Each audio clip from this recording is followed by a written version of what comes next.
There was once a poor woman who had 3 daughters, and one day the eldest said, "Mother, bake my cake and kill my cock, till I go seek my fortune." So she did, and when all was ready, says her mother to her, "Which will you have? Half of these with my blessing, or the whole with my curse?" "Curse or no curse," says she, "the whole is little enough." So away she set, and if the mother didn't give her her curse, she didn't give her her blessing. She walked until she was tired and hungry, and then she sat down to take her dinner. While she was eating it, a poor woman came up and asked for a bit. "The dickens a bit you'll get from me," says she. "It's all too little for myself." And the poor woman walked away very sorrowful.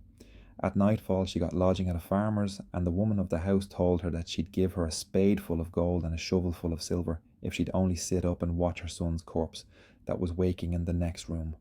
She said she'd do that, and so, when the family were in their bed, she sat by the fire and cast an eye from time to time on the corpse that was lying under the table.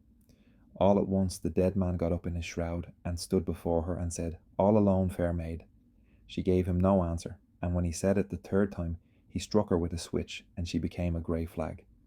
About a week after, the second daughter went to seek her fortune, and she didn't care for her mother's blessing no more than her sister, and the very same thing happened to her.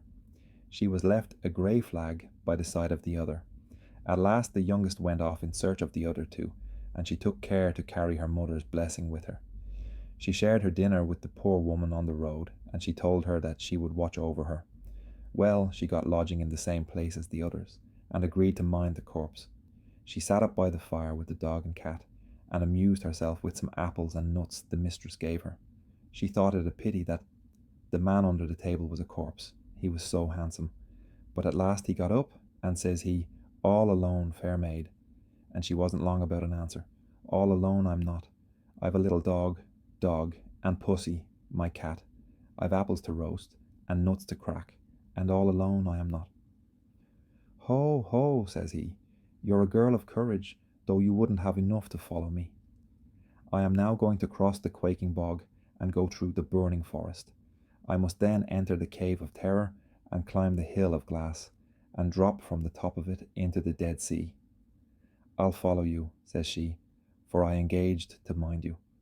He thought to prevent her, but she was as stiff as he was stout. Out he sprang through the window, and she followed him till they came to the green hills, and then says he, "Open, open, green hills, and let the light of the green hills through." "Aye," says the girl, "and let the fair maid too." They opened, and the man and woman passed through, and there they were, on the edge of a bog. He trod lightly over the shaky bits of moss and sod, and while she was thinking of how she'd get across, the old beggar appeared to her, but much nicer dressed, touched her shoes with her stick, and the soles spread a foot on each side. So she easily got over the shaky marsh. The burning wood was at the edge of the bog, and there the good fairy flung a damp, thick cloak over her, and through the flames she went, and a hair of her head was not singed. Then they passed through the dark cavern of horrors, where she'd have heard the most horrible yells, only that the fairy stopped her ears with wax. She saw frightful things with blue vapours round them, and felt the sharp rocks and the slimy backs of frogs and snakes. When they got out of the cavern, they were at the mountain of glass, and then the fairy made her slippers so sticky with the tap of her rod that she followed the young corpse easily to the top. There was the deep sea a quarter of a mile under them, and so the corpse said to her, "Go home to my mother and tell her how far you came to do her bidding. Farewell." He sprung head foremost down into the sea, and after him she plunged, without stopping a moment to think about it.